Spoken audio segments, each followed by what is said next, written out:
First off, just want to congratulate Michigan on a wonderful year.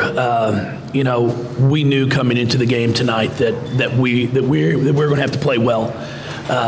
Just watching what they did to Kansas State on the boards, 50-19, is pretty remarkable. And we had talked to our kids about it. We had talked to them about, you've got to come out, you've got to be prepared to battle. It's going to be a basketball game where it's going to be physical. And I thought we responded well to all three of our seniors. I mean, just a wonderful group of young women.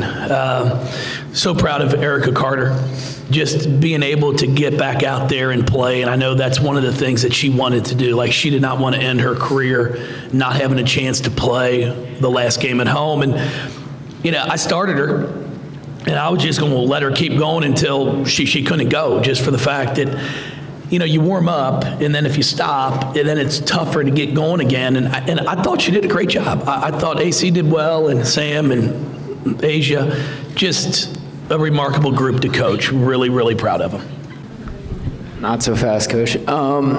Michigan's press had kind of forced a lot of turnovers against Kansas State. You guys dealt with it a lot better. Can you just talk about what the message to the team was in terms of dealing with their press?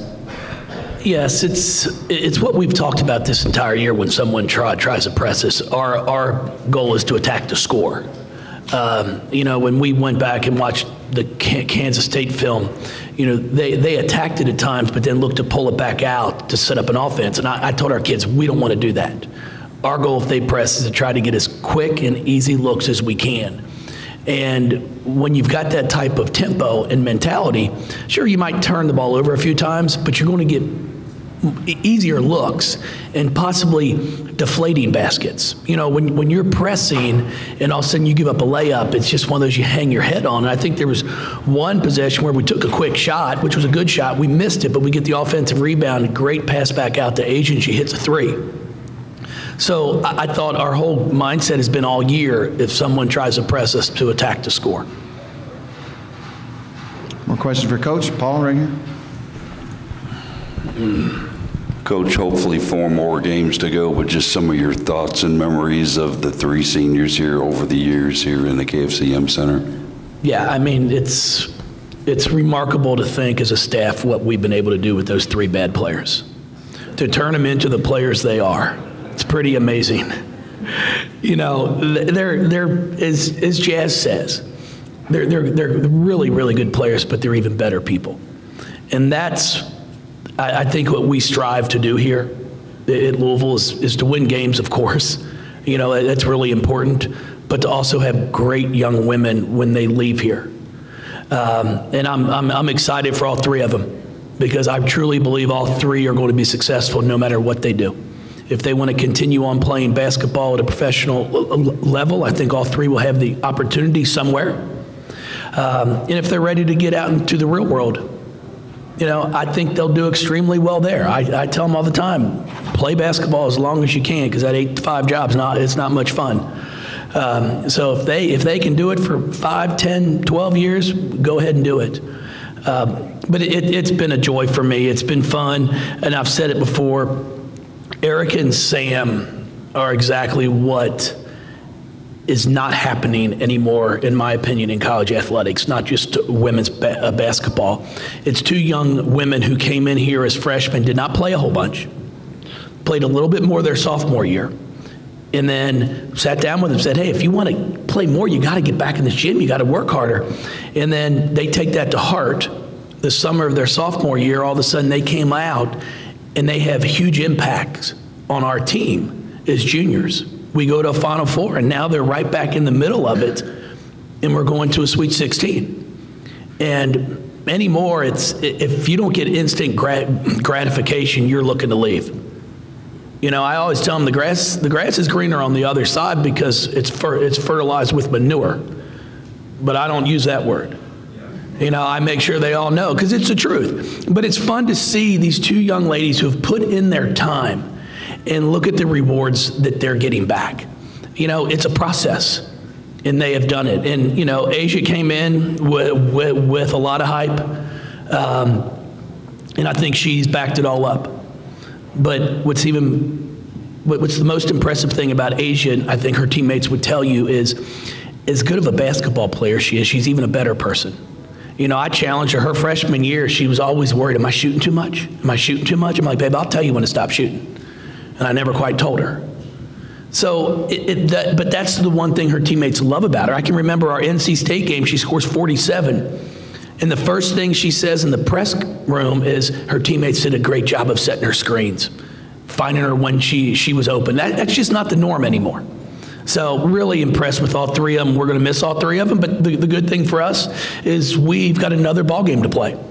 And we'll get back to work and get prepared to see who we're going to play next week. Okay, another question right here on the left.